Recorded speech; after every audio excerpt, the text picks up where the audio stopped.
Bonjour, bienvenue sur Bookey. Aujourd'hui, nous allons parler du livre Père riche, Père pauvre, ce que les gens riches enseignent à leurs enfants à propos de l'argent, et que ne font pas les gens pauvres et de la classe moyenne, un ouvrage révolutionnaire dans le domaine de la gestion de l'argent. Vous avez probablement déjà un travail stable et décent, mais vous n'osez pas vous reposer une seconde de peur de tout perdre en cas d'accident. Comment pouvez-vous devenir une personne vraiment riche, qui n'a pas à se soucier de joindre les deux bouts et qui peut faire, de la liberté financière, une réalité? Ce livre va vous le dévoiler. Vous allez voir qu'il ne suffit pas de travailler dur pour y parvenir, il faut aussi avoir un peu d'intelligence financière. Ce livre est sur le point de changer votre façon de voir la richesse, et va vous apprendre à penser comme les riches, vous ouvrant ainsi la voie à une liberté financière. L'auteur de ce livre, Robert T. Kiyosaki, est connu sous le nom de parrain des millionnaires et de coach financier. C'est un expert très populaire. Par le biais d'histoires amusantes le mettant en scène avec deux pères, il nous montre la façon de penser entre deux mentalités opposées sur le thème de l'argent. Le père pauvre, dans l'histoire, est le père biologique de Robert. C'est un homme instruit, titulaire d'un doctorat, qui a un emploi stable et un revenu décent. Malgré cela, il est souvent endetté. Le père pauvre représente la mentalité de la plupart des gens qui ne savent pas comment gérer l'argent. Le père riche est le père de son ami Mike. C'est un entrepreneur qui n'a pas terminé ses études secondaires, mais qui possède d'excellentes compétences en matière de gestion d'argent. Pour l'auteur, c'est un modèle à suivre. Il représente l'état d'esprit qu'il faut avoir pour accumuler de la richesse avec succès et ainsi devenir riche.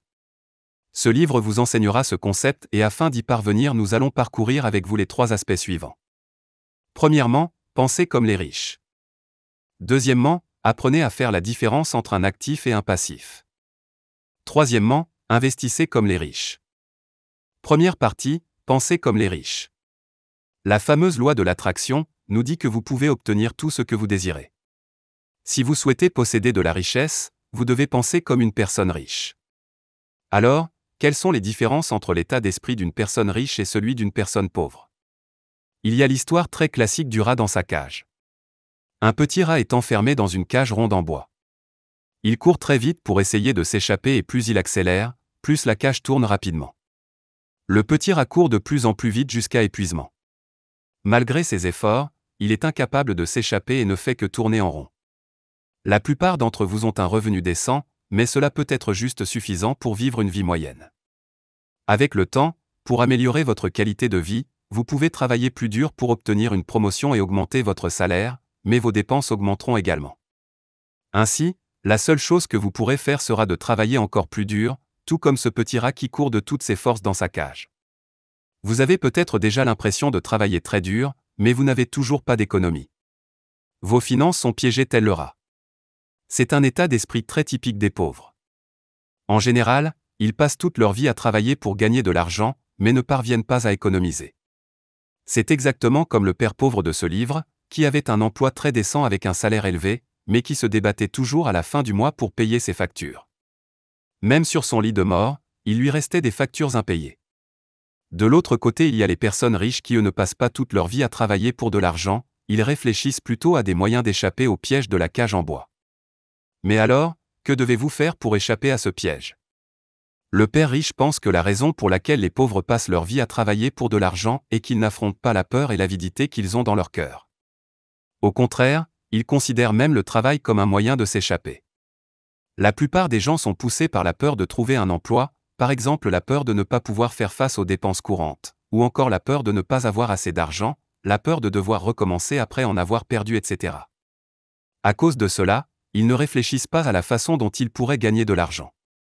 Ils se concentrent uniquement sur le fait de travailler dur et même de troquer leur travail à bas prix. Cependant, une fois qu'ils sont payés, leur avidité et leur désir les poussent à en vouloir plus, ce qui les motive à travailler encore plus dur, et par conséquent, à se faire piéger tel un rat dans sa roue. Si nous voulons échapper à cette routine, nous devons affronter notre propre peur et à notre avidité. L'acceptation est la première étape pour y parvenir. Vous devez comprendre que la peur et l'avidité sont tout simplement dans la nature humaine. Cependant, si vous pouvez les maîtriser, alors vous ne les laisserez plus vous contrôler. Warren Buffett, l'oracle d'Omaha, a une phrase célèbre sur les investissements: « Soyez craintifs quand les autres sont avides, et avides quand les autres sont craintifs. » Les riches aussi ont peur et sont avides. La clé est de trouver comment surmonter cela. Votre peur de l'argent résulte en fait de la peur d'en perdre. Une petite astuce pour la surmonter est de vous constituer un certain patrimoine, le plus tôt possible, car plus la durée est longue et plus vous obtiendrez d'intérêt. Toutefois, il est raisonnable de se demander, dans le cas où vous auriez raté le moment idéal, pour commencer rapidement à vous constituer un patrimoine, s'il existe tout de même encore un moyen de surmonter votre peur de perdre de l'argent, afin d'atteindre votre liberté financière. Il existe une astuce, qui consiste à considérer l'échec comme une occasion d'apprendre. Vous avez probablement dû chuter un certain nombre de fois avant de réussir à faire du vélo. De la même manière, il est tout à fait normal de subir des pertes lorsque vous tentez de vous constituer un patrimoine. Tirez-en des leçons, mais ne considérez pas cet échec comme une attaque personnelle. Ce n'est qu'en pensant ainsi que vous pourrez surmonter plus rapidement votre peur profonde. Vous savez qu'il n'existe pas de joueur de basket-ball qui n'ait jamais perdu un ballon, et par analogie, il n'existe pas d'homme riche qui n'ait pas perdu d'argent. Prenez chaque mauvaise décision financière que vous prenez comme une occasion d'en tirer des conclusions. Par exemple, si cela vous arrive parce que vous vous êtes lancé aveuglément sur le marché boursier, au lieu de vous plaindre de la malchance ou d'un mauvais environnement d'affaires, vous devriez vous demander si cette expérience vous a permis d'acquérir suffisamment de connaissances et de compétences en matière d'investissement. De nombreuses personnes ne pensent qu'à travailler dur pour gagner de l'argent, car ce type d'état d'esprit est très répandu et ne nécessite pas de réflexion active. Il est toujours plus facile de suivre la foule. Cependant, si nous voulons sérieusement trouver des moyens pour gagner de l'argent, nous devons sortir de notre zone de confort. Nous devons améliorer nos capacités et mieux connaître les moyens de faire fructifier et gérer nos revenus. Mais comment surmonter l'avidité et le désir ? Cela nous amène à la deuxième réponse à la question de savoir comment les riches parviennent à échapper au piège de la cage à rats. Pour y parvenir, il faut se concentrer sur notre propre entreprise. En fait, l'avidité et le désir sont le résultat de l'absence d'objectifs à long terme couplés au fait de se concentrer uniquement sur la récompense immédiate. Pour vaincre l'avidité, vous devez vous concentrer sur votre véritable objectif. Ne considérez pas votre emploi comme une carrière, mais comme le point de départ de votre propre entreprise, et trouvez des occasions de la développer. L'auteur donne un exemple. En 1974, Ray Kroc, le fondateur de McDonald's, a été invité à faire un discours devant la classe de MBA de l'Université d'État du Texas. Après son discours, les étudiants l'ont invité à prendre une bière. Au bar, Ray demande aux étudiants, « Qui peut me dire ce que je fais dans la vie ?» Tous les participants ont ri. Comme personne ne répondait, Ray a demandé à nouveau, « À votre avis, qu'est-ce que je fais ?» Un autre éclat de rire.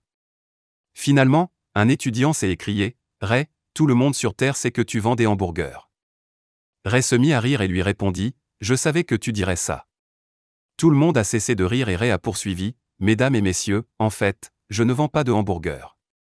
Mon vrai métier, c'est l'immobilier. » Ray a expliqué en détail que, dans son plan d'affaires, l'activité principale de McDonald's était de vendre chaque restaurant. Et le principal facteur qui décidait du succès ou de l'échec d'un magasin était son emplacement. En réalité, c'est l'exploitant d'un restaurant de la chaîne qui paie le prix du terrain pour l'enseigne McDonald's. Ray a l'esprit clair. Fixer le volume des ventes de hamburgers jour après jour, voilà ce qu'un vendeur peut faire sans réfléchir. Cela pourrait être un travail, mais ce ne serait sûrement pas une entreprise. La différence entre un vendeur et Ray est que ce dernier a réalisé que la vente de hamburgers et de frites n'était pas le cœur de son activité. Mais l'immobilier, oui. Comme le dit l'auteur, alors que McDonald's n'existait même pas dans la région où il vivait pendant son enfance, le père riche lui avait déjà enseigné des choses similaires à celles que Ray a enseignées aux étudiants. C'est le troisième secret pour devenir riche, se préoccuper de sa propre entreprise et lui trouver la bonne direction. Le père riche dit que ne pas travailler pour l'argent ne signifie pas ne pas travailler dur. Au contraire, cela signifie que les riches se concentrent sur leur propre développement. Donc, ce qui est le plus important pour vous maintenant, c'est d'arrêter de travailler dur aveuglément.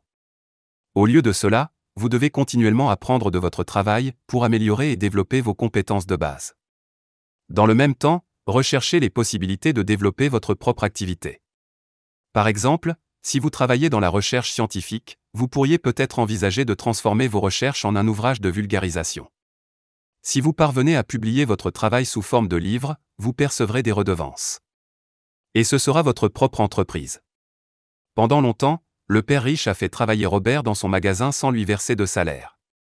Vous vous demandez peut-être si ce n'est pas de l'exploitation de main-d'œuvre. Au début, Robert le pensait aussi. Mais le père riche a dit à ses deux enfants que, Même s'ils ne les payaient pas, ils pouvaient apprendre et découvrir des possibilités de développer leur propre entreprise. Les enfants se sont donc mis à réfléchir, et ont trouvé une occasion d'utiliser pleinement la valeur des bandes dessinées dans le magasin qu'ils ne pouvaient pas vendre. Ils ont créé une bibliothèque. Tout enfant vivant à proximité devait simplement acheter un ticket pour y entrer et lire les bandes dessinées qu'elles contenaient. Le prix du billet était bien inférieur au prix d'achat d'une BD. Leur activité a explosé. Ils ont même engagé un enfant pour gérer la bibliothèque pour eux.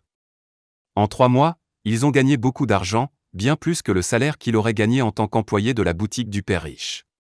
Plus important encore, les connaissances financières que Robert a acquises au cours de ce processus ont été bénéfiques pour le reste de sa vie, l'aidant ainsi à bâtir sa richesse.